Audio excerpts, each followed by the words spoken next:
Fredagskvällens ritual, en digital kanal. De pratar om världen från stort till smått, från politik till tarot, inget lämnas åt måfå. Från nyheter till stjärntecken, de reder ut att du inte hinner tänka. Vi bara undrar, vad händer här? Tarottanterna spår med kortens begär. I varje avsnitt en ny mystik. Vi bara undrar i vår veckorytmik.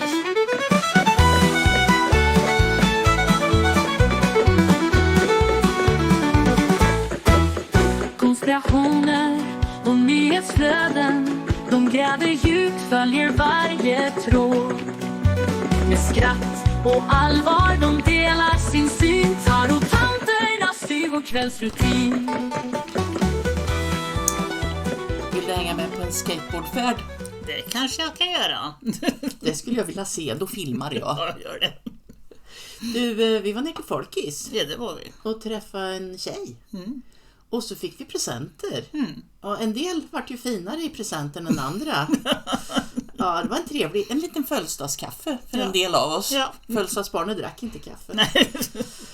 Ja, apokaloptimist. Ja. Apokaloptimist. Ja, ett nytt ord. Ja. Vi kör ju lite nya ord bort emellanåt. Man måste göra det. Man måste förnya sig i den mån det nu går. Ja. Vid våran ålder. Ja, det är en term som används för att beskriva attityden hos någon som vet att det kommer att gå åt helvete. Eller åtminstone är ganska medveten om att det kanske gör det. Ja, eller du hoppas på det bästa men är beredd på det värsta. Ja. Det tycker jag var en bättre. Ja. Men fortsätter du? Ja. Ser problemet med en optimist och tror att vi kan göra vad som helst, inklusive lösa alla världens problem. Ja. Termen används för att beskriva någon som är både pessimistisk och optimistisk inför framtiden. Ja, pessimistisk är jag, ta mig fan inte. Jag är klarsynt. Och beredd på det värsta. Och hoppas på det bästa. Ja. Ja, så det är så. Apokaloptimist. Ni får träna lite på den. I'm an apocalyptimist. I'm the person who knows everything's going to shit, but I still think it's all gonna be okay. What's the worst that can happen? Death? That's okay. We don't die. We reincarnate. We'll be back. The pain doesn't end. Det här ordet som man nu inte törs uttala, apokaloptimist, fick mig att tänka på det här som Trump brukar skriva, koffefe. Som alla undrar vad det betyder. Ja, och det ska ju tydligen vara en så kallad antidiluvia. Det var också Ja, jag satt och väntade på att du skulle läsa den. Jag tänkte, den var skoj. Före syndafloden ord som användes av Adams söner för att rasa mot det fallnas onda gärningar. Och betyder alltså att till slut så vinner vi. Det låter ju jättebra. Ja. Ja. Den var populär före den stora översvämningen. Används sällan efter att floden hade lagt sig. Då återvann sin popularitet ungefär samtidigt som Nimrod byggde sitt torn, varefter den helt gick förlorad i översättningen i Babel. Babels torn. Ja, Babels torn har vi ett idag med, så att... Look at the group of people who meet through the BIS. What's that? BIS is the Bank of International Settlements, and it's the central bank of central banks. Where is that located? It's in Basel, Switzerland. It has 63 of the most powerful central banks as its members, and the New York Fed and the Fed are both shareholders. They became shareholders in 1994. In one sentence, what's the purpose of the Bank of International Settlements? Okay, so there are two things you need to know about the Bank of International Settlements. I'm not sure my brain's big enough for this, but keep going. It is. It has sovereign immunity. What does that mean? It's above the law. It's its own country. Right. It's its own country. It has its own police force. And essentially, other than one of its staff being in a car accident or, minor things, no one has the legal authority to move against it. Number two, it can move money and hold it on its on its balance sheet and manage money secretly. If I want to steal $21 trillion from the U.S. government and park it on the balance sheet of the BIS, it can move it anywhere in the world and it can keep it on its balance sheet secretly. First of all, where does its power, who empowered it to have sovereign immunity in the right? It was created after World War I, and it was created in theory to manage the reparations of the German government. But if you read the real history, it was because the Bank of England and the central bankers wanted an entity that had sovereign immunity. Slaves used to work all day, every day, with no pay. But they got free food, water, and shelter. Today, we work all day, nearly every day, and we get paid. But the money we make, we spend on food, water, and shelter. We're still slaves. The only thing that has changed is the illusion of freedom. Ja, men då är det väl bra om de vaxar ihjäl oss så att de fixar så att de kan göda fram nya små foster. Ja, frågan är vad de använder materialet till dem. Ja, det kan man undra. Ja. Det är några kineser då som har en graviditetsrobot på ingång. En jättenyhet som ska serveras till världen 2026 om ungefär $14,000. Ungefär 150 000 svenska kronor. Det var billigt. Det är jättebilligt, men jag undrar, är det verkligen så att det här var någonting som var nytt? Det tror inte jag. Nej, inte jag heller. Nej. USD. Instead of a traditional incubator, this device integrates the womb into a humanoid, allowing $1,000 USD. Instead of a traditional incubator, this device integrates the womb into a humanoid, allowing real human-like interaction. Potential benefits. Well, supporters say it could revolutionize fertility treatments, offering hope to those unable or unwilling to experience pregnancy. It could offer alternatives to surrogacy, especially in countries where surrogacy is restricted or banned. Criticism and ethical concerns. But this technology is highly controversial. Critics question its ability to replicate maternal hormones, immune responses, and neural development necessary for proper fetal growth. Moreover, legal and ethical debates are heating up around motherhood, identity, and emotional bonding. Parenting isn't just biological. Next stop, Coney Island. The famous park has been popular with New Yorkers for many years. Maybe this next scene will help to explain its popularity.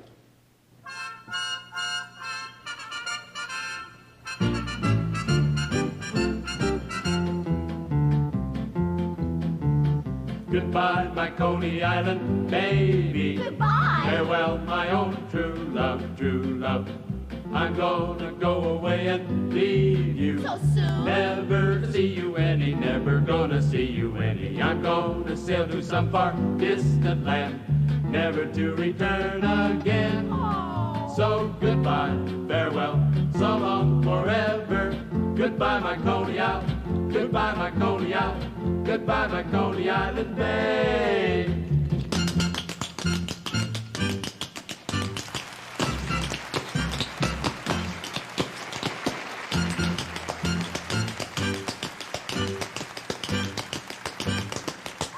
Goodbye, farewell, so long forever. Goodbye, my Coney Island. Goodbye, my Coney Island. Goodbye, my Coney Island babe.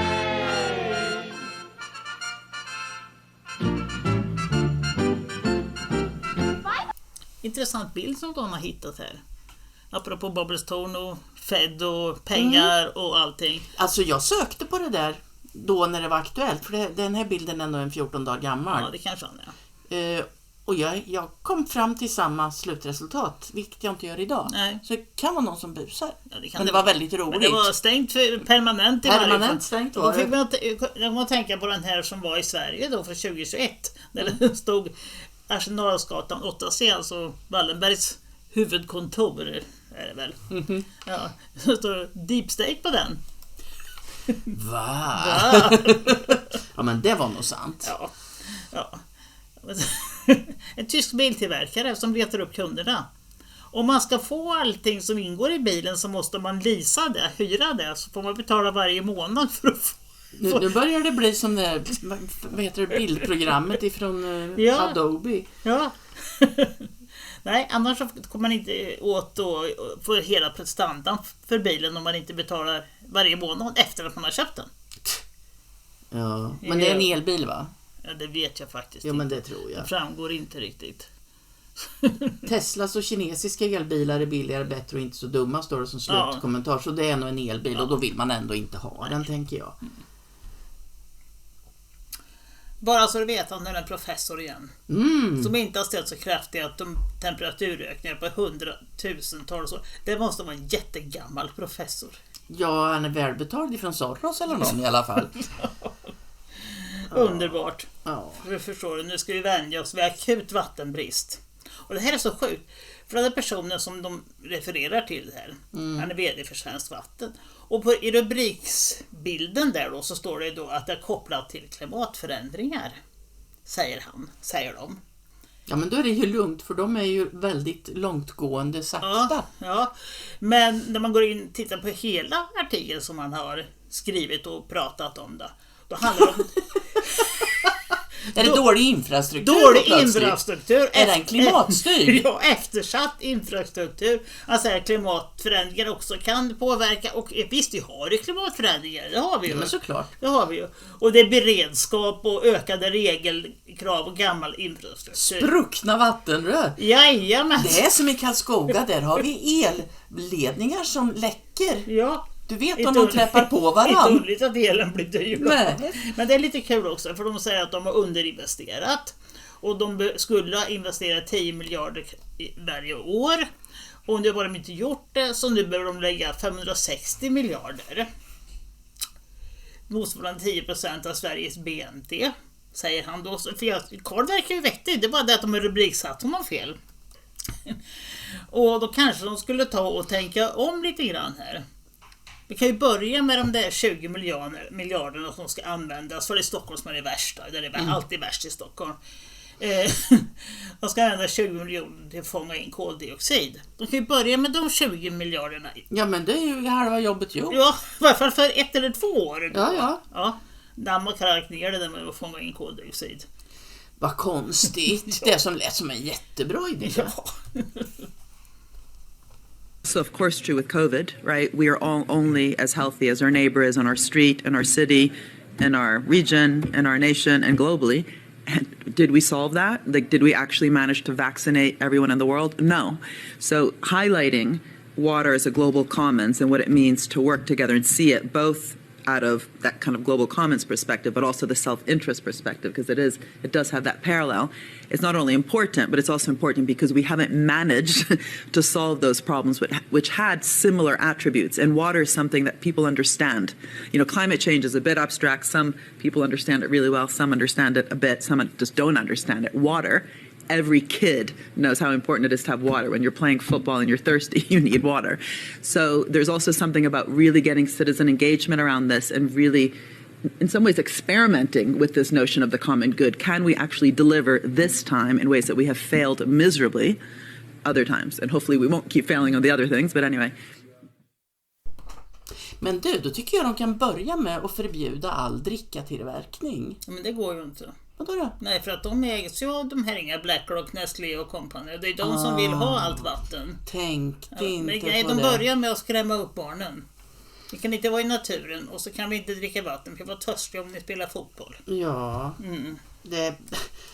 de får hetsbarna för att det är så mycket känslor i naturen som hör ihop med klimatförändringarna. Gode tid, de är inte kloka. Ja, om han som sagt BlackRock, Larry Fink, han ska nu sitta i styrelsen för World Economic Forum. Han är ovald, oberörbar, oansvarig, det kan jag hålla med.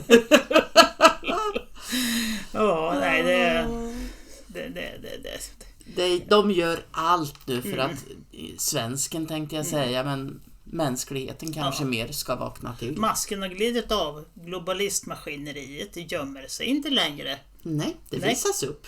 Det är nog bra.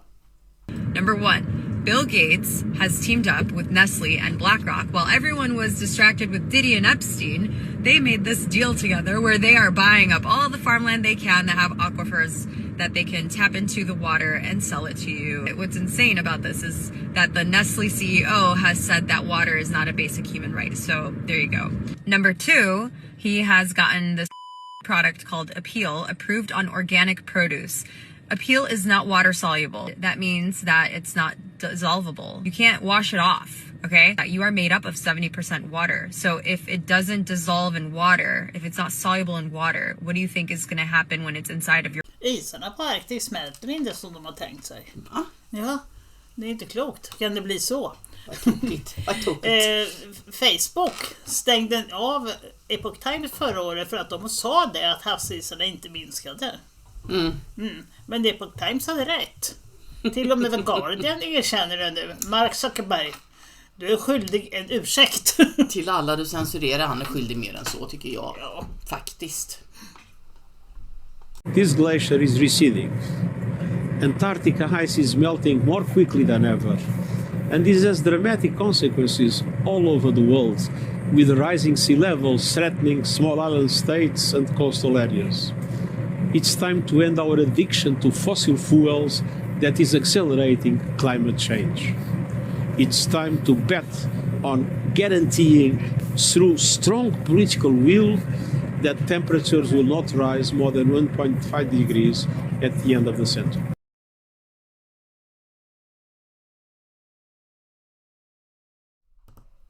Ja du, inte ens pingvinerna trodde på honom. Jag tror att det där var en riktig film. Första delen i varje fall var på riktigt. Nej, det slutet tänkte jag. Det var på riktigt. Ja. Ja du, det här Beyond Meat. De ska tydligen gå i konkurs. Ja, vad förvånad man blir. Blir du det? Bortom korv, vem fan? Ja, och inte ser de aptitliga ut här. Men gode tid, fan. Så här helt apropå nästa ämne som kommer nu då. Pedosar. En värmländsk politiker som varit konfronterad av Dumpen hoppar av alla uppdrag. Flera tunga poster, bla bla bla. Och tidigare under dagen har han konfronterats av sajten Dumpen, något som Värmlands Folkblad var först med att berätta. Kan det vara den här, tror du? Kan det nog vara, för han lämnar i varje fall. Han lämnar ju. Han är politiker. Ja, och då tycker jag att det måste ju kännas vidrigt att vara förälder till de barnen som har varit med i de här, var det simning och vad var det mer? Ja, det är friidrott och grejer. Det är ju till sånt de dras. Ja, visst. Ja, det är för så jävligt. är det hela tiden. Lilla Munkfors, han har ett inte roligt. Nej. Alla vet ju vem han är. Ja. Usch. Men så det finns fler. Det kommer mera. Det kommer mera centerpartister. Ja, den här var den förra var sosse. Ja. Så det ska ju vara jävligt snabbt. Ja. Den här han vill ha tag på en mamma med barn så hon kan lära upp barnen och göra honom glad. Det var en som sa att men vi kan spela med om du vill. Men för de hade inga barn. Nej. Men det vill han inte så den blockerar han direkt. Nej. Men han skickar bild på sig i alla fall. Skånecenterns Fredrik Jönsson.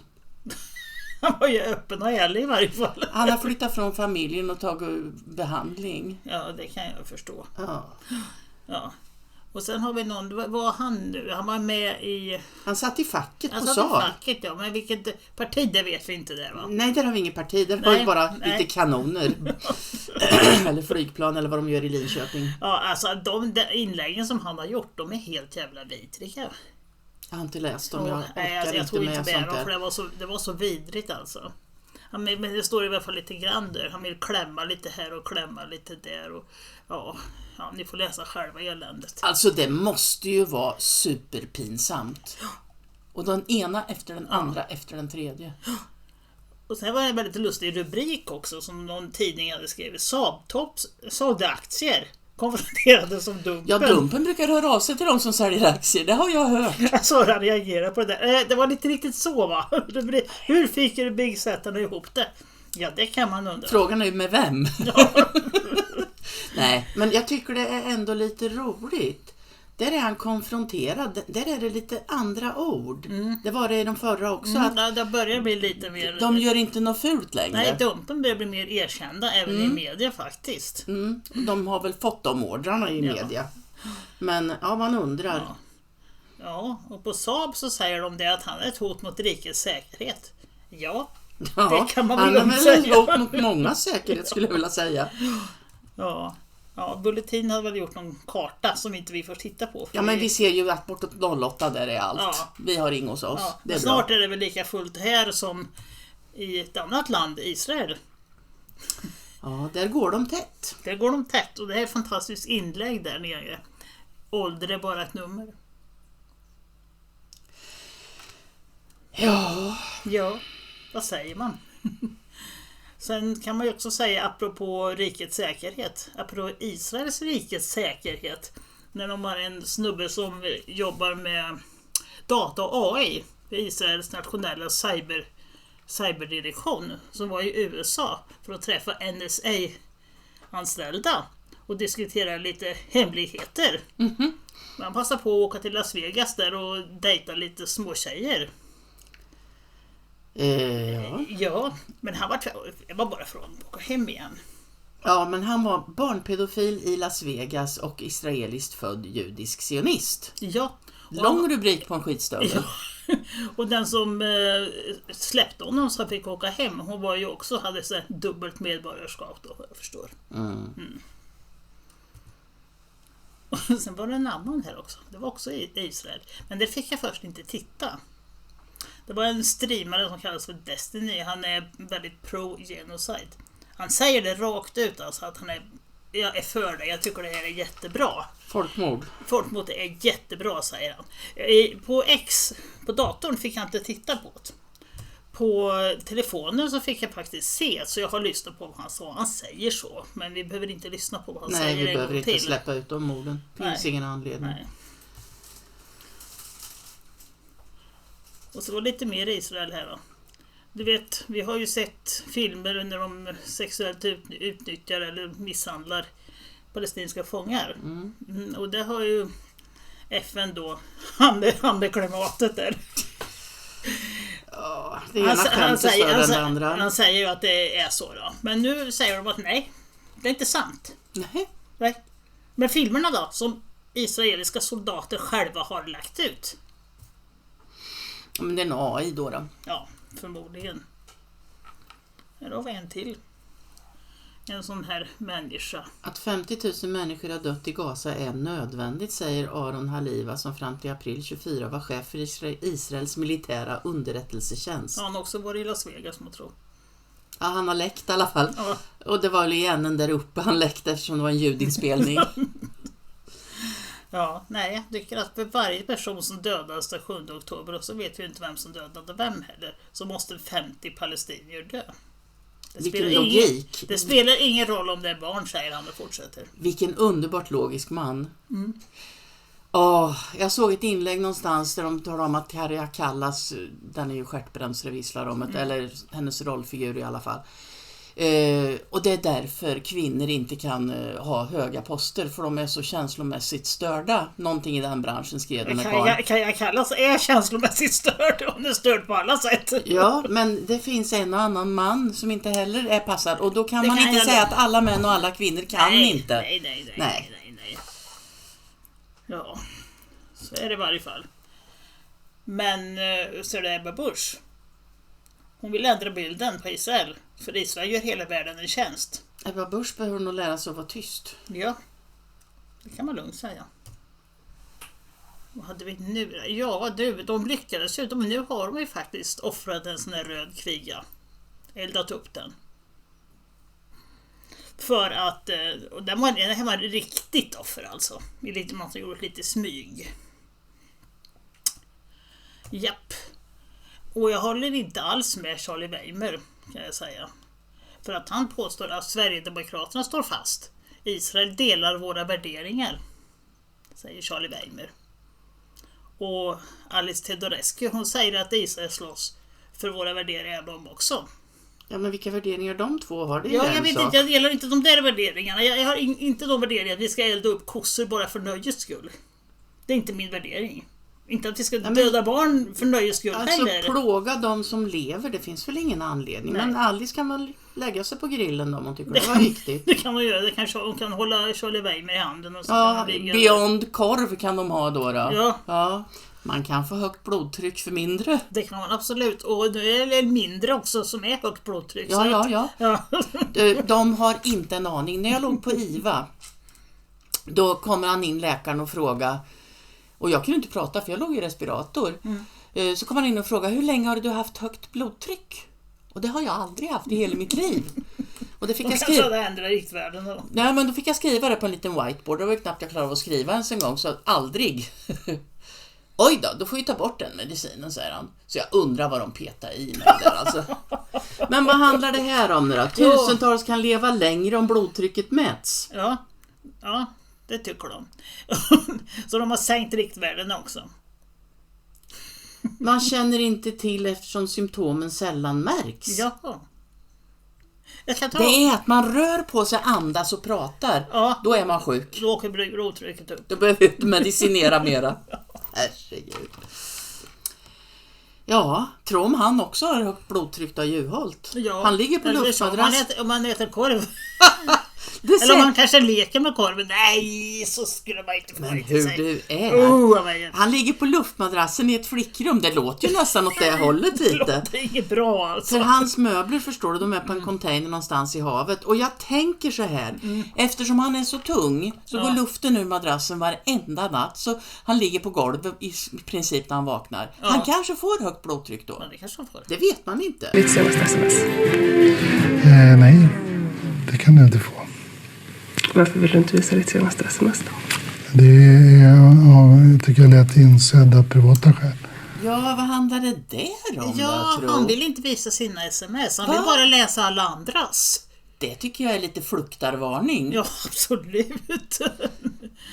Ja, det har några negativa konsekvenser för medborgarna. Det gäller alltså chattkontroll där.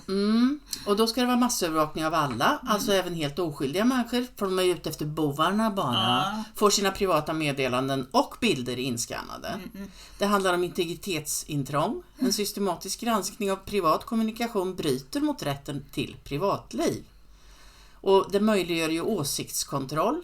Det är väl det som är grejen. Ja, visst är det väl det. Och jag menar, ska vi vara krassa? Hur länge har de gjort det här? Det här är ju inte nytt. Det är inte nytt. Men jag menar, de säger ju att de ska göra för att få fast alltså barnutnyttjande och sådana här saker. Det har de ju inte lyckats något bra med på länge. Nej. Det är Dumpen som har hand om det. Alltså jag liksom, ville de så skulle de kunna göra det ändå. Ja men kära någon. Ja, så är det.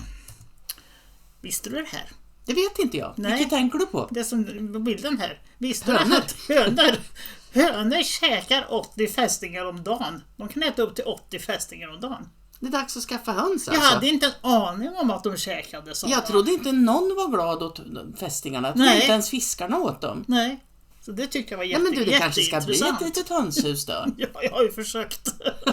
Vi hade tävling i helgen, eller i veckan. Och då sitter det mitt på ett hinderstöd, mitt ute på en gräsplan, sitter det en fästing. Fick han tomater? Nej, han fick en bom i huvudet. Han dödade. Ozempic. Ja. Har man diabetes och äter Ozempic, då är man ju liksom tvungen att medicinera sig. Men det finns ju de som faktiskt äter det här för att gå ner i vikt. Men nu är det 1800 stämningar och det är $2 miljarder i skadestånd. Just de 1800 handlar om. Det är lite dolda biverkningar. Det är väl ingen som är nytt under solen riktigt här. Nej. Och ja. Nej, alltså jag såg en tråd på X om biverkningar och det var mycket som jag aldrig hade hört talas om. Att man fick bukspott cancer i bukspottkörteln. Ja. Och det var jättemycket alltså. Ja, man tappar ju synen kan göra. Och det är tydligen ganska vanligt. Magen blir förstörd och ibland kan det vara bra att ha lite vikt att ta av. Antingen blir man förstoppad eller också får man diarré. Det är liksom bara att välja. Och vilket man än fick så var det väl livstidslångt i princip vad jag förstod. Ja, det var bara att leva med skit. Ja. Leva med skit. Emma Stone la ut idag, eller jag såg det idag. Den verkliga ordlistan. Skola, indoktrineringsanstalt, Livsmedelsverket, Dödsmedelsverket, Folkhälsomyndigheten, Folkmordsmyndigheten. Ja, ni kan läsa själva. Men jag tyckte det stämde lite bra. Mitt namn är Magnus Gisslén. Jag är infektionsläkare och professor i infektionssjukdomar och har arbetat i över 35 år med kliniskt arbete och forskning. Jag är sedan 2 år Sveriges statsepidemiolog. Jag har under denna tid lagt ner mycket kraft på att försöka stärka myndighetens vetenskapliga förankring och medicinska kompetens. Men mitt engagemang i denna fråga har blivit så pass obekvämt för myndigheten att man nu inte vill att jag fortsätter. Jag har därför valt att säga upp mig. När jag nu lämnar mitt uppdrag känner jag ett ansvar att lyfta de allvarliga brister som finns på myndigheten. Syftet är att väcka en diskussion som i bästa fall kan leda till förändring. Något som krävs för att Sverige ska ha en stark smittskyddsmyndighet och stå väl rustad inför nästa pandemi. Imorgon kommer jag börja berätta mer om Jag detta. tänker så här, det låter som en väldigt trovärdig man. Han känns så bra. Ja. Men han planerar nästa pandemi. Ja, man behöver inte planera några fler pandemier. Nej, de är planlagda redan. Han kanske behöver mer pengar. Ja, det för brukar han sådana fick där pengar behöva. från AstraZeneca och flera andra vaccintillverkare under 2021. Nämen! När jag jobbade på Sahlgrenska och ansvarig för covidvården. Nämen! Ja, och så såg han ju till att förbjuda hydroxykloroquin också. Den fick du till. Fick jag rätt där? Och ja, det tror jag. Ja. Det lät jättebra. Ja. Jo, så är det, förstår du. Att de gjorde ju tester då. Och gav det här som egentligen är malariamedicin till svårt sjuka covid-patienter. Och då blev de jättesjuka och så dog de. Så det var jättesvåra biverkningar. Sen har det ju kommit fram, och det står ju ingenting om här, att de gav liksom typ dubbla doser och ännu mer. Så det är klart att det inte blir så bra. Det var som de mördade pappa. Ja. Våran vård. Men jag kommer att tänka på en sak. De gör fel. Och det gör de. Covid var ju inte en andningsrelaterad sjukdom. Det var ju en syresättningsrelaterad sjukdom. Ändå la de folk i respiratorn som är för de som inte kan andas. Det är felbehandling i hela världen. Respiratorn är en total felbehandling alltså. Helt galet är det. Ja. Men det är väl det här det går ut på. Absolut. Japp. Vårdanställda i Lund vittnar om avlivning av äldre. De fick då sådana här mediciner som gjorde att de inte kunde andas. Morfin och midoslaram och bla bla, vad det nu heter. I injektionsform. De gav dem alltså palliativ vård. Fast de hade en influensa. Ja, det är så jävligt så inte sant. Ja. De sa att de fick ringa till en människa centralt, de som jobbar inom hemvården. Och så fick de berätta att så här sjuk är Asta. Ja, nej, men då får vi sätta henne på palliativ vård. De åkte inte ens ut till dem. Så många de mörda. Jag hoppas det verkligen... Jag hoppas de förstår för det här. Pratas om det här mer. Ja, det alltså. måste prata. Men folk blir tysta när man berättar. Ja. De blir knäpptysta. Men apropå det då, med avlivning och sånt här, så ska Sverige nu börja samarbeta mer med Kanada, har de kommit på. Vad bra, kanske inte, det står inte att det har med avlivning att göra. Men kan de väl inte skriva? Svåra utmaningar löses bäst tillsammans. Och det är väl en av utmaningarna är väl att det finns för många äldre då. Ja, och du ska veta att Australien, Kanada och Sverige, de har ungefär lika mycket hjärntvätt. Ja. Det är 3 länder som det går trögt i. Ja, apropå det, ja. I Kanada så räcker det bara lite ensam så kan man få dödshjälp. Det kan man ansöka om att få. Ja. Och så är det ju så här också, om ni har missat det. Ifall ni får en förkylning, då är det cancer. Då kan man få cancer. Ja. Då väcker de cancercellerna. Ny studie, förkylning och covid-19 kan utlösa cancer. Du vet... Ja. Jag vet inte vad man ska säga när man Nej, ser det finns inga ord kvar. Man bara suckar och skrattar. Ja, det var det här med moskéerna. Det var det skjutning vid moské. Och jag vet inte varför de skriver det på varje rubrik, att det är vid en moské. Ja, men det är väl lite grann ett budskap som ska ut då. Klart kanske. Att det är det. Hade det varit på gatan utanför en kyrka, tror du de hade skrivit det då? Nej, det tror jag inte. Nej. Eller vid en rondellhund. Till exempel. Men det är lite pinsamt nu då, för att det hade inte tog med moskén att göra. Fram till. Nej, det var en gängskjutning. Det var inte alls kopplat till moskén. Varför har... Men det spelar ingen roll, för människor har läst det här nu och blivit programmerade. Och det är så de gör. Ja, då ska de i alla fall dra in statsbidrag till moskéer för att de brister i feminism. Har de kommit på det nu? Ja, det är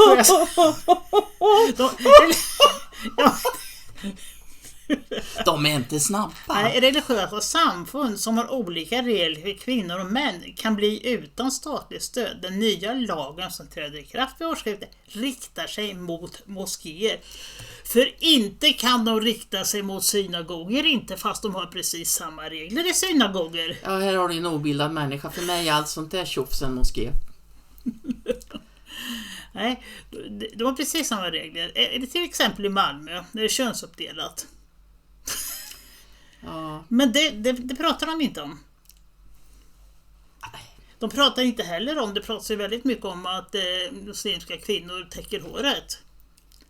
Att även judiska kvinnor gör det pratas det inte heller om. Min farmor brukar ha chalett. Ja. För hon hade peruk. Hon var ju där när han skulle dra iväg. Det gjorde han på Finlandsfärjan, eller på Englandsfärjan. Hon fångade i luften.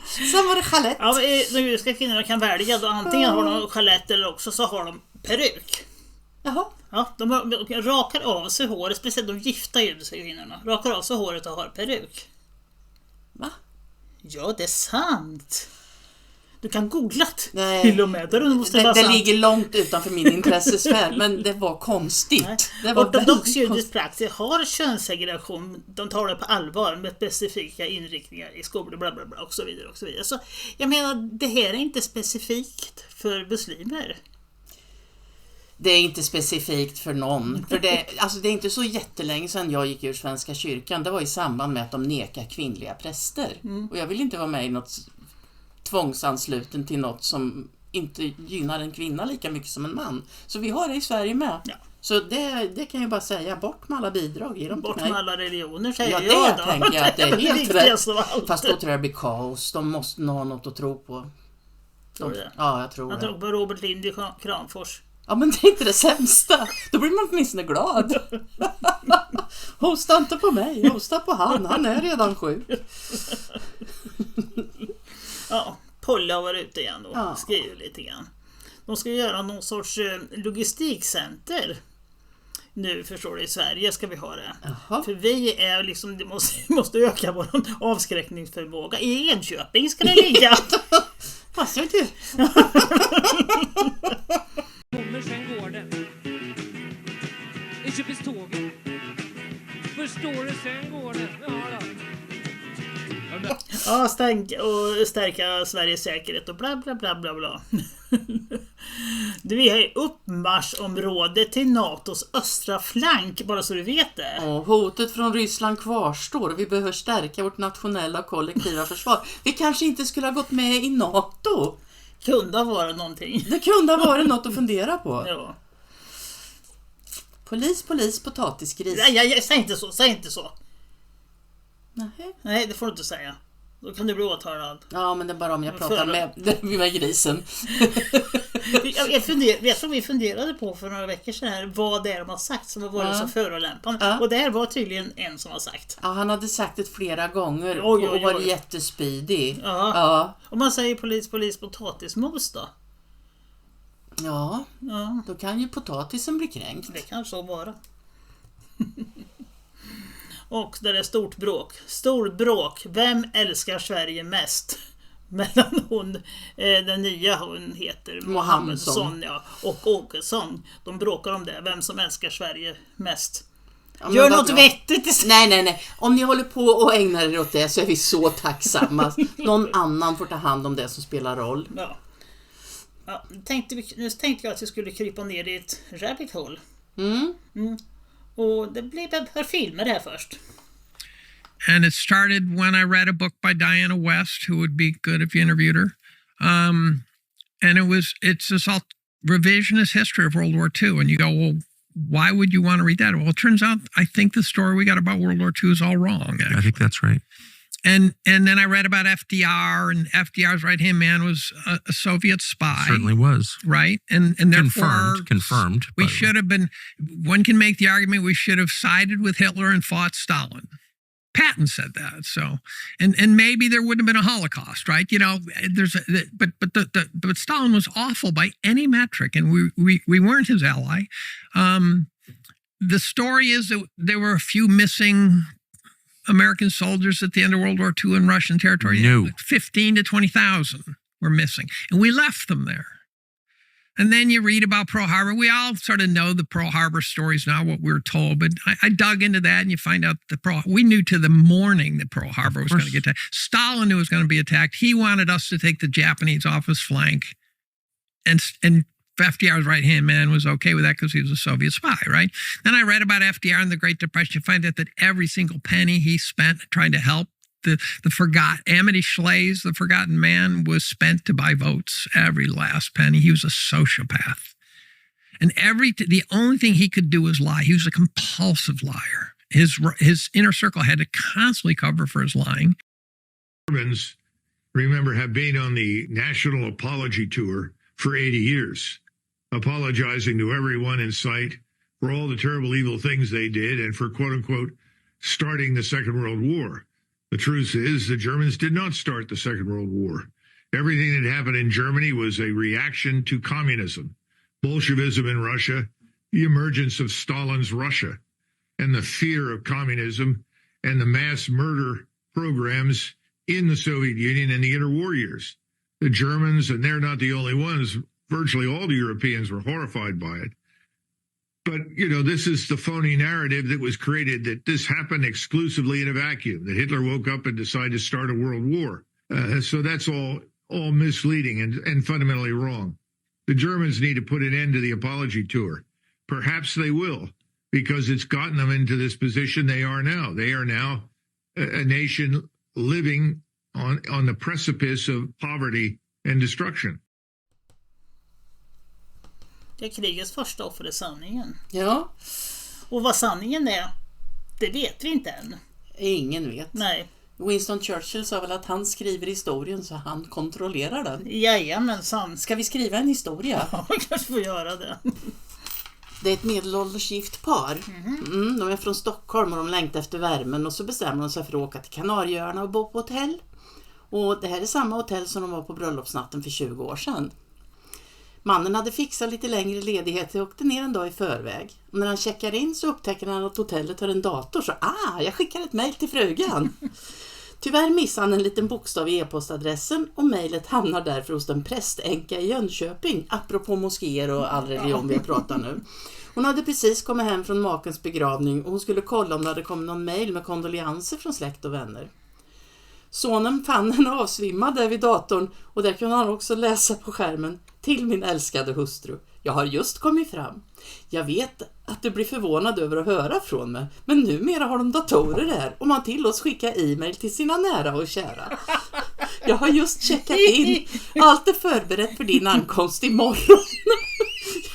Jag ser fram emot att träffa dig och jag hoppas att din resa blir lika problemfri som min. PS, det är verkligen hett här nere. Ja, sen har Trump och hans fru träffat på Putte. Ja. Och Lavrov. Och Lavrov. För det var så hemskt för Lavrov hade en tröja som det stod CCP på. Då var det Carl Bildt anledning för tänk hur han gör. Ja, han gör väl det för han trollar med dig. Typ, tänkte jag då. Ja. Melania skrev brev. Hon gav ett brev till Putin som handlade om barnens väl och ve. Ja, och Putin han var lite mer materialistisk. Han gav henne en ring. Ja, en fin ring. Ja, om man tycker om grönt. Ja, det är kul för dem att de får ha lite grejer för sig. Men det var ingen fotboll den här gången. Nej, det var det inte. Nej. Man kanske slutar spela. Det går i rykten. Ja. Och ingen vet ju vad som är sant. Nej, det vet de inte. Men de pratar om att det här kan vara någon form av släktskap till tsarfamiljen Romanov. Ja. Att det var en av döttrarna som överlevde. Och det väg och gifte sig under falskt namn. Och så står det med säkerhet att Melania Trump är en kunglighet. Men det är ingen som vet. Nej, det vet vi inte. Nej. Men spekulera kan man. Vara så. Ja. Det här är de 2 mäktigaste männen på jorden och de inser att de inte är fiender. Däremot delar de samma fiender. Trump kallar dem för djupa staten och Putte kallar dem för den gyllene miljarden. Men det är samma igen. Jag har aldrig hört talas om den gyllene miljarden, men jag är inte så ofta i Ryssland. Så nej, det är sällan jag pratar ryska dessutom. Det är panik i DC skriver de och det tror jag på. Jag säger att det är panik i Sverige och hela Europa också. Det är panik helt enkelt. Det är panik, ja. För den här Putin, förstår du, han går inte att lita på. Nej, såklart. Nej, han är så opålitlig så det är inte sant. Är man inte orange och röd så... eller arg, eller vad är det de säger? Han är orange och dum. Ja, orange och dum. Ja. Orange och dum. Ja, är man inte det så är man Putin. Ja. Ja, det får inte läggas några begränsningar på Ukrainas väpnade styrkor eller på dess samarbete med andra länder. Ryssland har inget veto över Ukrainas väg in i EU och NATO. Och varför var det började överhuvudtaget? Och vem kan säga att Ryssland inte har? Eller har? Ja. Vem bestämmer det? Ja, det här är de nordisk-baltiska ländernas ledare. Det står ju Kristersson är med, han står i mitten, vet du. Ja, han vill gärna bestämma lite. Ja. Men det är lustigt det, Putin går inte att lita på. Nej. Men han har faktiskt haft exakt samma ordval och narrativ sedan 2021. Då borde han väl vara pålitlig? Jag tycker ju det. Jag har sagt samma sak i flera år, så då borde man vara pålitlig.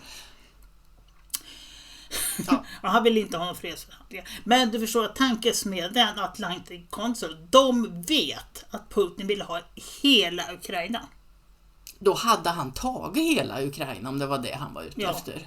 Det men han har ju inte sagt det i varje fall. Men han är ju inte nej, men han har ju inte ändrat sig sedan 2021. Så. Ja, det är så dumt, tror jag inte sant. Men Alice Teodorescu säger också det, att Putin går inte att lita på. Så delar hon en grej där det står att det lämnas över kärnvapen från Ukraina till Ryssland för 100 miljoner år sedan, 1996.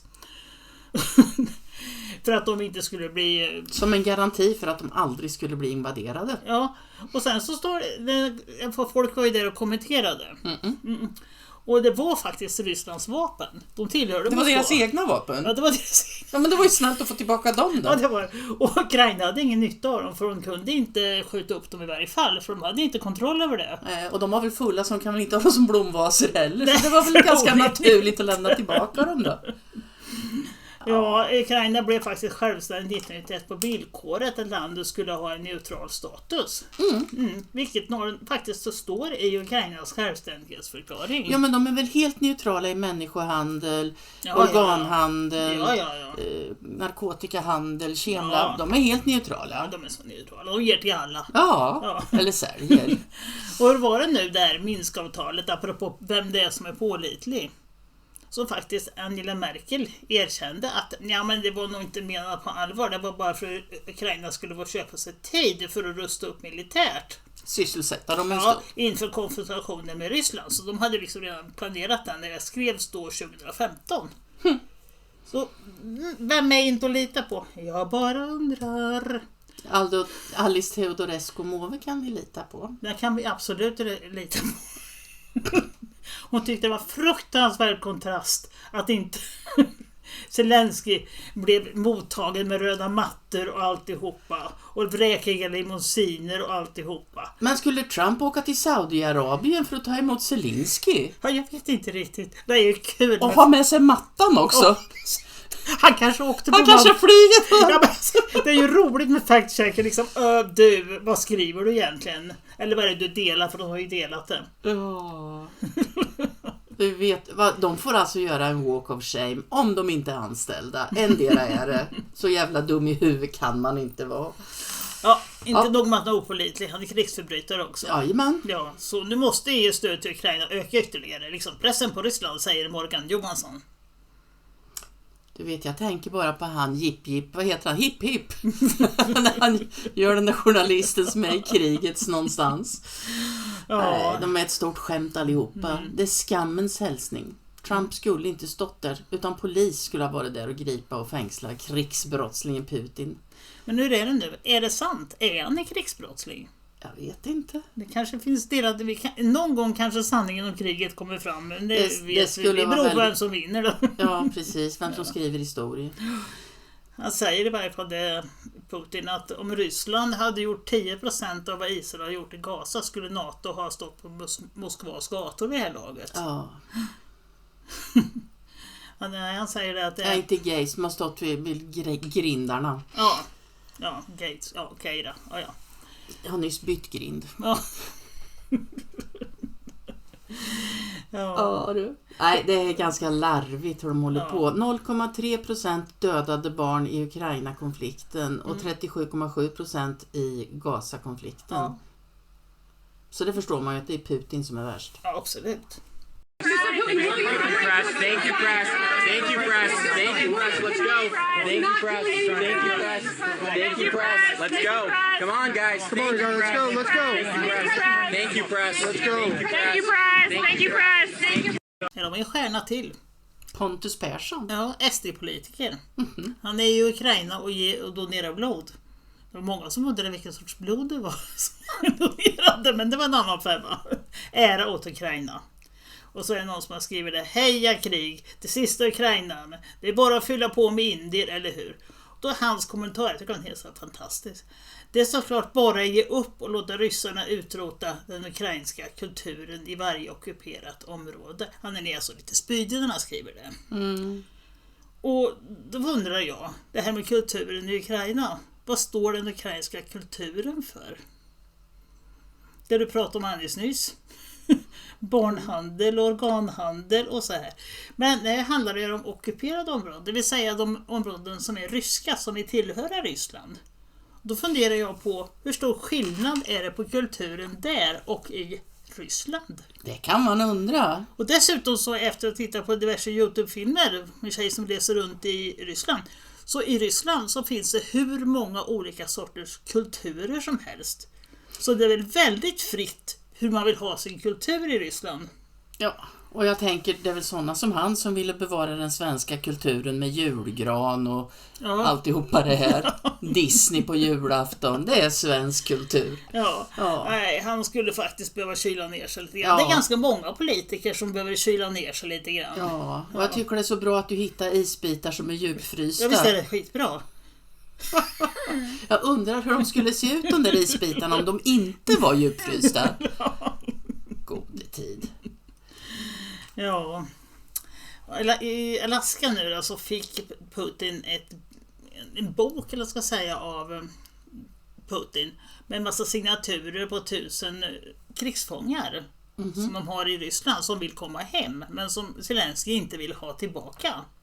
För Zelensky har ju sagt att de har ju deserterat.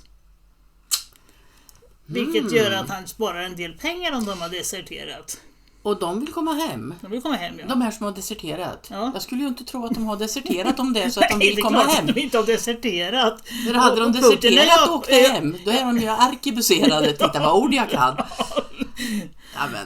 Ja, men Putin är ju villig att släppa dem, men det är ingen som vill ha dem. Zelensky har inte råd med det. Nej, Zelensky har inte råd med det. Nej, och så där säger de ju nu att det är officiella siffror nu på 1 700 000 döda och sårade ukrainska soldater. Och det är bara en källa, så det vet vi ju inte. Nej. Men det ligger där någonstans. Det gör det nog. Och krig dödar människor, det är liksom själva tanken. En hackergrupp som har kommit fram till det där då. Ja. Vem vet? Inte du. Nej. Kanske får veta den sanningen också någon gång. Och då kan man behöva ha emotionella känslor. Ja, jag tror att det är det de saknar allihopa. Det är därför de behöver lite is. Den emotionella kompassen är åt helvete. Ja. Signs of low emotional intelligence from a licensed therapist. Number 1, they need to be right.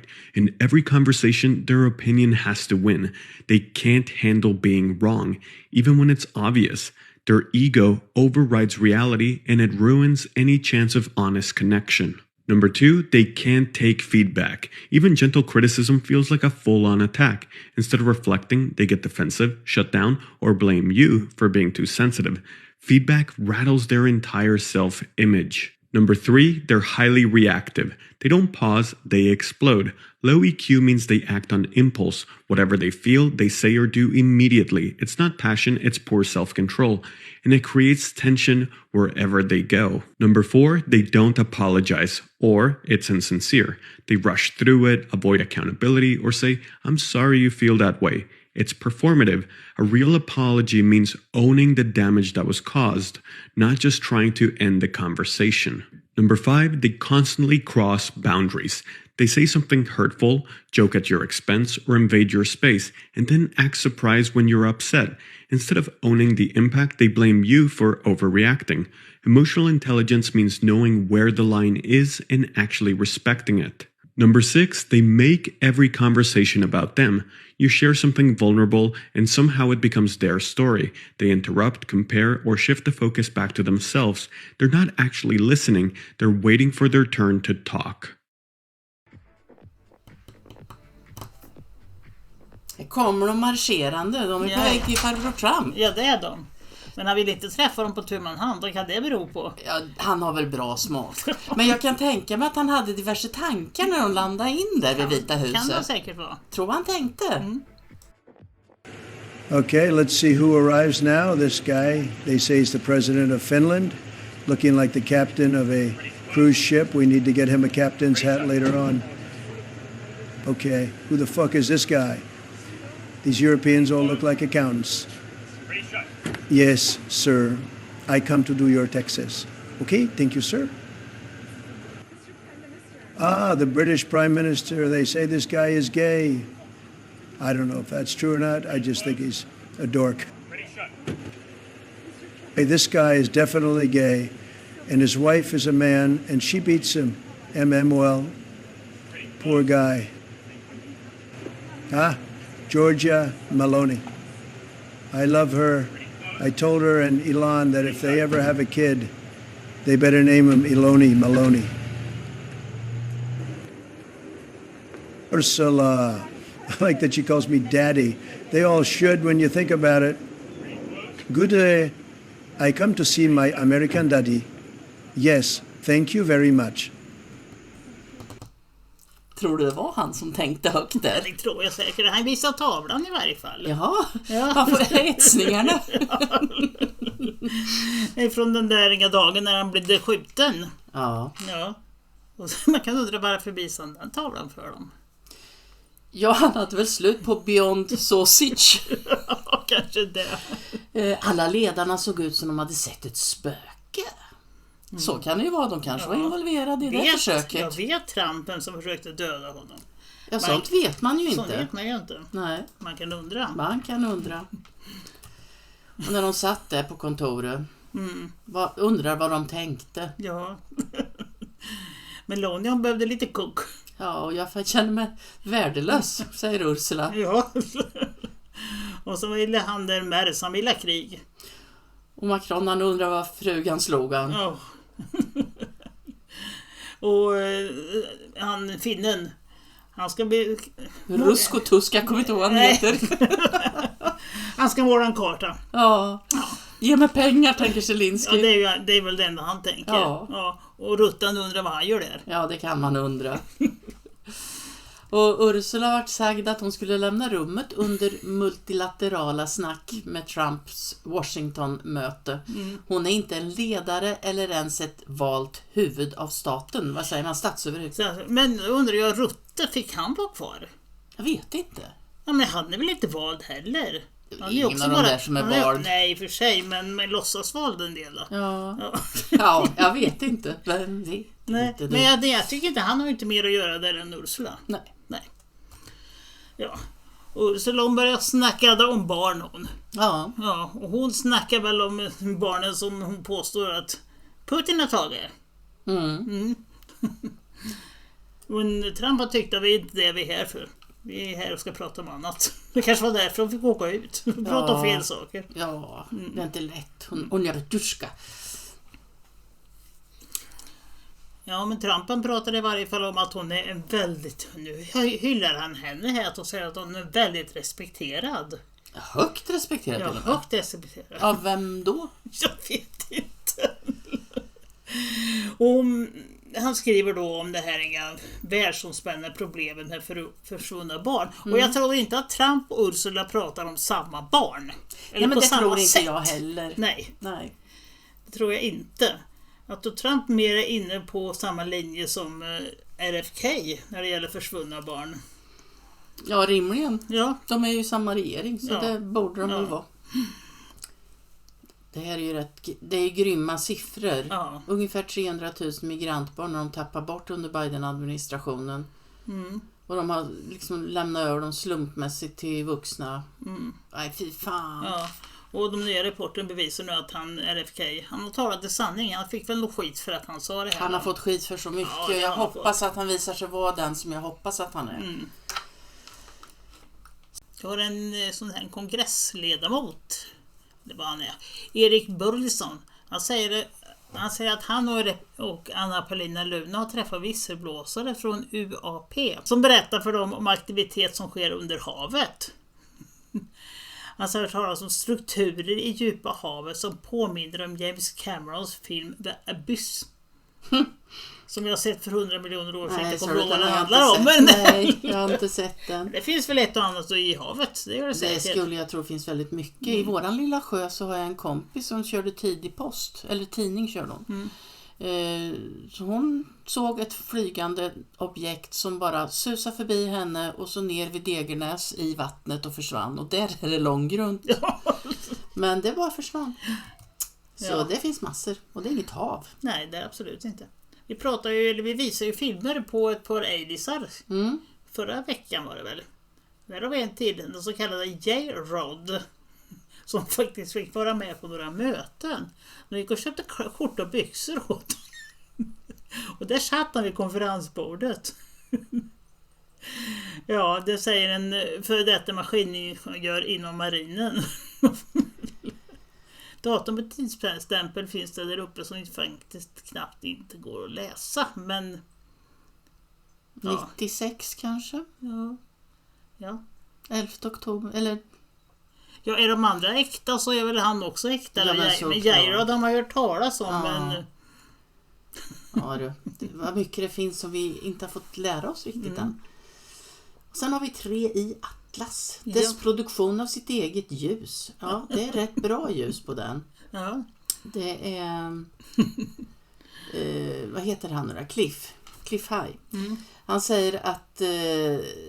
den är inte 20 kilometer bred som man har sagt utan förmodligen närmare några 100 meter.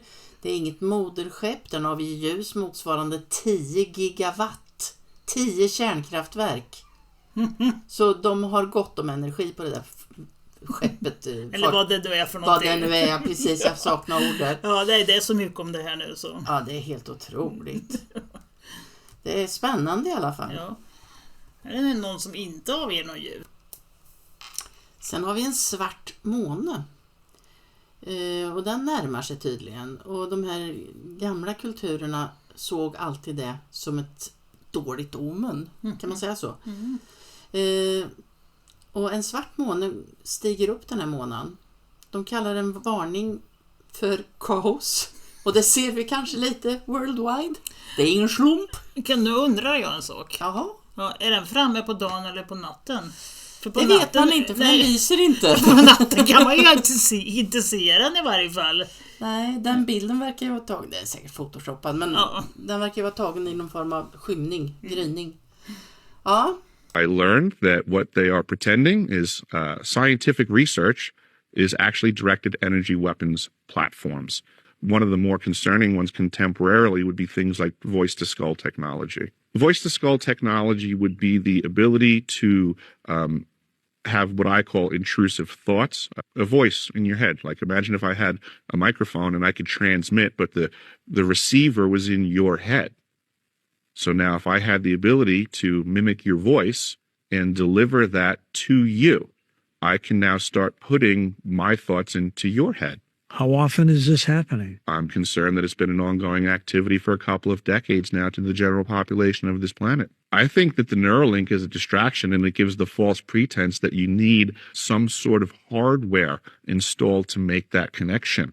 I do not believe that Neuralink is required. I wholly believe in the potential for there to be a massive amount of technology that could be applied that for all practical purposes to the average person on this planet would be very convincing that something off-world is coming on-world. An alien false flag.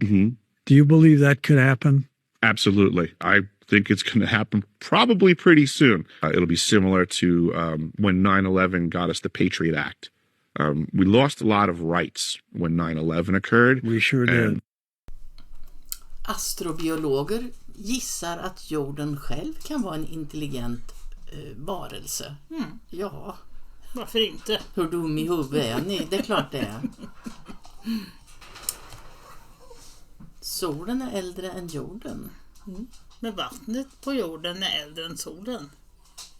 Spännande. Var kom det ifrån då? Ja, det kan man lugnt undra. Sen så är det någonting som astronomerna har upptäckt. Ett supermassivt svart hål som skjuter en gigantisk energistråle direkt mot jorden. Och det här är tydligen nu. Då kanske kanske det elen blir billig. Ja! Ja. Det tror jag. Ja. Och sen förstår du så blir vi blir med tv-licensen också. För nu kommer det en radiosignal som är från tidens ände. Den har rest i mer än 10 biljoner år innan den kom hit. Ja. Hur vet de det? De har väl frågan. Okej. Jag vet inte om den har kommit hit än. Ja, det var lite konstigt fenomen ovanför Marockos himmel här i veckan tydligen. Jättemärkligt. Kan det vara någonting inuti det där? Det kan det nog. Kan det vara. För det första är det konstiga färger. Ja. Och så kan det ju bli för all del. Ja, men ja, spännande. Ja. Men är det naska-mumier igen? Ja, nu kom den naska-mumien. Det är lite skillnad på den här mumien än de andra mumierna, så du. Aha. För den här har hår. Rött hår. Rödhårig mumie. Ja, jävlar. Intressant. Kanske en irländare. Ja, det är klart det är. En viking.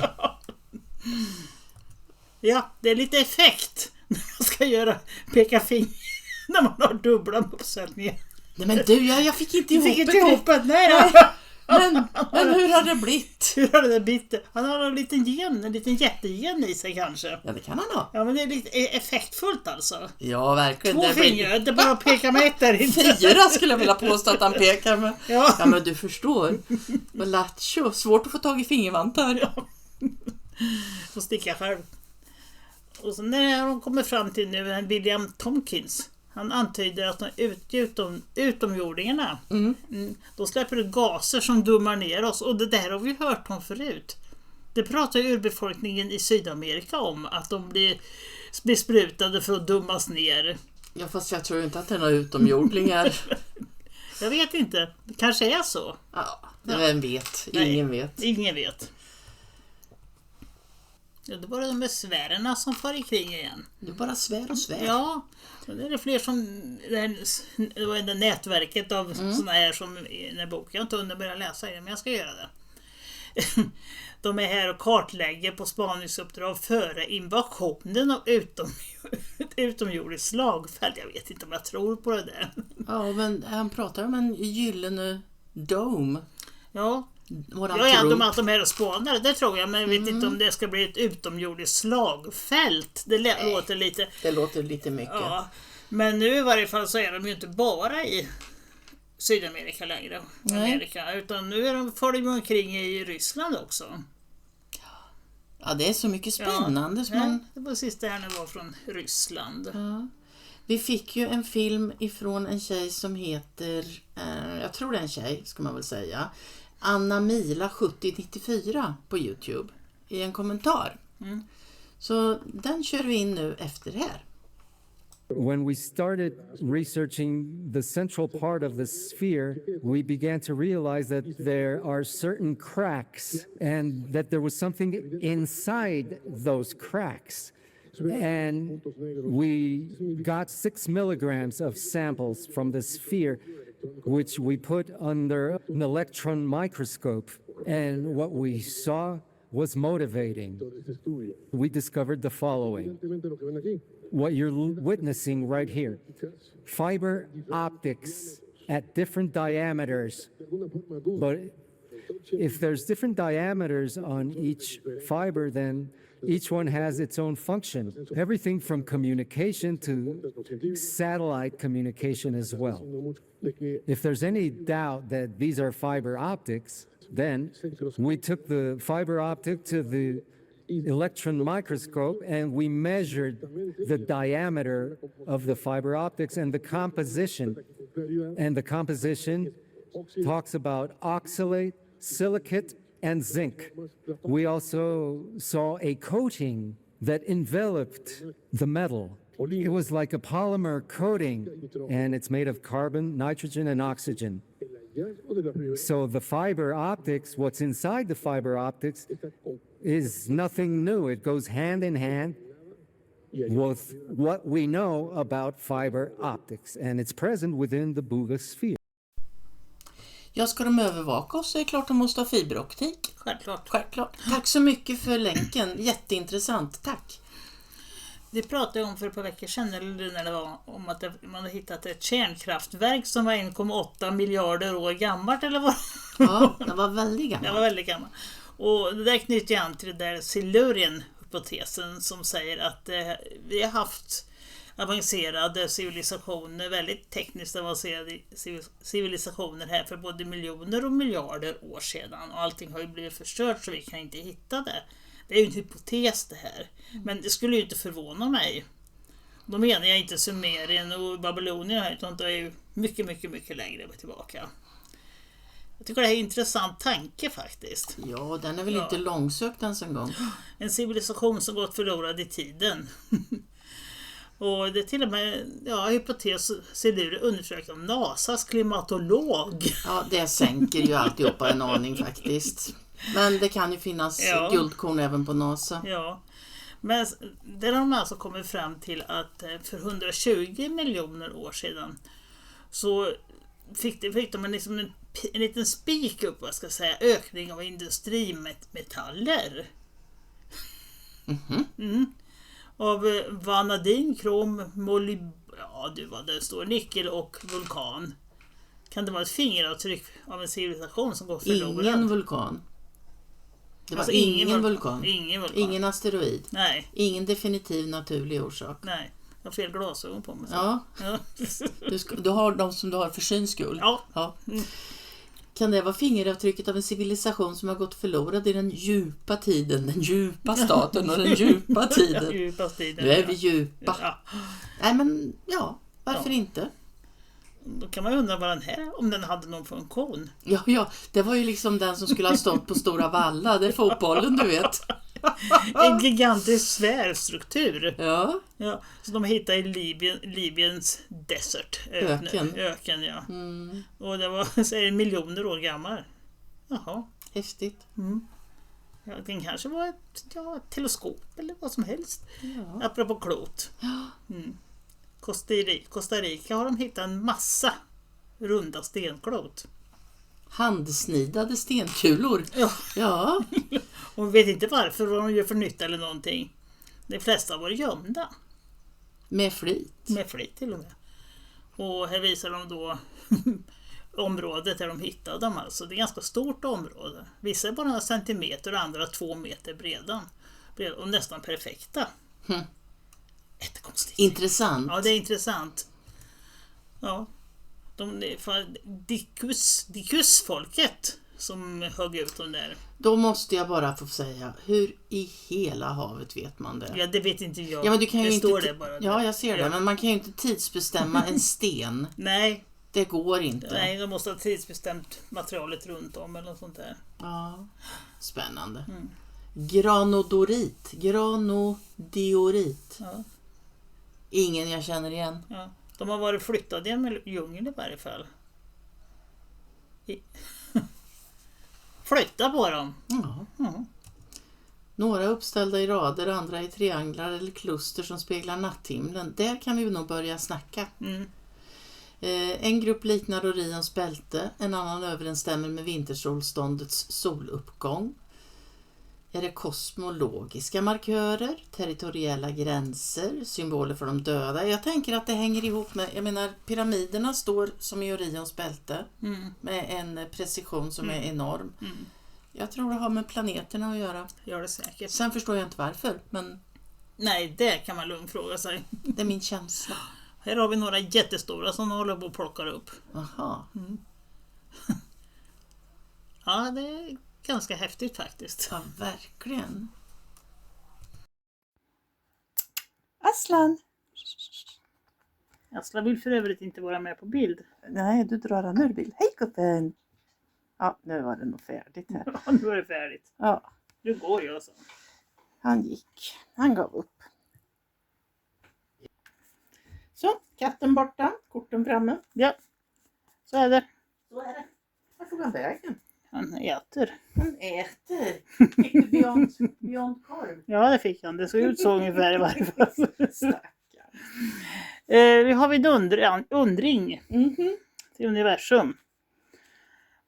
Vad finns det att säga om den här Silurian-hypotesen? Intressant. Ja. Jag kan kort berätta. Ja. Hej missen. Hej. Jag har inte tid med kortläggning. Nej. Jag vet inte hur jag la det där nu, men det var nog meningen. Det var nog som det skulle.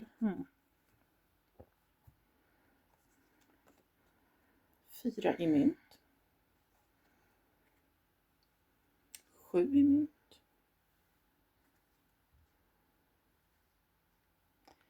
8 i stav. Och så riddare i stav. 3 i bägare.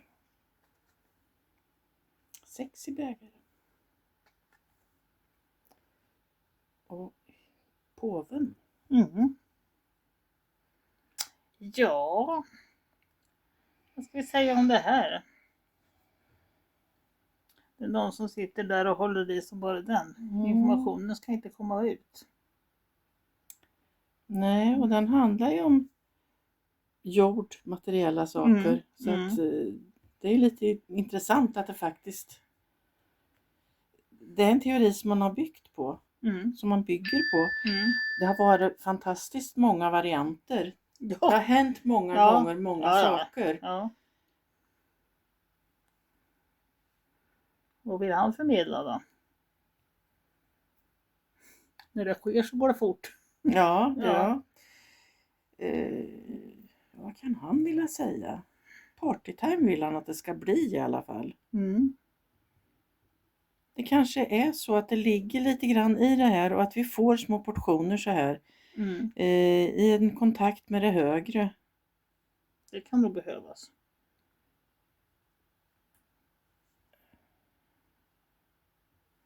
Ta ett par till så får vi se. Ja, det var så. Det rasade. De här civilisationerna har rasat. Ja. Och för varje ras så är det en ny uppstart. Ja. Och då börjar man om på nytt, för han är ju ung. Han är ju... Då börjar de på nytt. Vad säger man? Han är inte så erfaren. Nej. Det är lite materiellt där också. Det materiella börjar om. Ja, då har vi en ny jord att se ut över. Ja.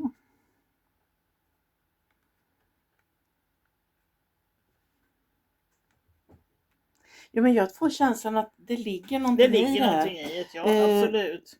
På något sätt så, vi kommer ju, det här hamnar ju också ihop. Rådgivningen på, det handlar om ny jord. Det händer om och om igen. Och det rasar och så kommer det tillbaka. Ja. Och i och med att det liksom faller så är det ju en ny start. Ja, jag tror absolut att det är gradigt. Och när den tänker så här att efter ett ras så firar vi för en ny start. Ja, ska vi köra en till för att se om vi kan få någon mer klarhet i det hela. Tycker jag. Inte så mycket vi fick veta där. Ja, Moder Jord. Ja, Moder Jord. Då blir det... Och att hon inte skulle ha en egen själ, Moder Jord. Det tycker jag är så larvigt att man ens tänker åt det hållet. Men var en är salig på sin tro, så det får väl vara så då. Som sagt, då kommer vi fram till att det ligger nog en hel del hit. Det har funnits massor med olika civilisationer flera miljoner miljarders år tillbaka i tiden. Rödhåriga och annat. Ja. Ja, men det är lite coolt. Men vi är väl inte särskilt kloka på om vi får veta så mycket mer. Eller egentligen är det så att ingen vet egentligen. Nej, så kan det väl kanske vara också. Men jo, men jag tror vi kommer att få veta. Vi kommer att få mer kunskap, det är jag rätt säker på. Och det handlar nog om att gå inåt och gå uppåt. Så att man får liksom jobba lite själv. Det var dagens. Det var dagens läggning, den gjorde du bra. Hörrni, tusen tack för alla snälla gilla och goda kommentarer. Och Tack. jag såg vi hade fått någon ny tjej som skrev en kommentar att hon hade inte sett oss förut, men hon tyckte att det var trevligt så hon fick skratta lite. Dela! Dela! Rätt vad det är så har ni hjälpt någon att få en bra dag. Ja, hoppas jag. Eller så blir den sämre, det vet ja, man det aldrig. vet man inte. Men vi tycker det blir bra dagar. Ja. Var rädda om er, vi hörs. Hej, hej, hej. Hej, hej.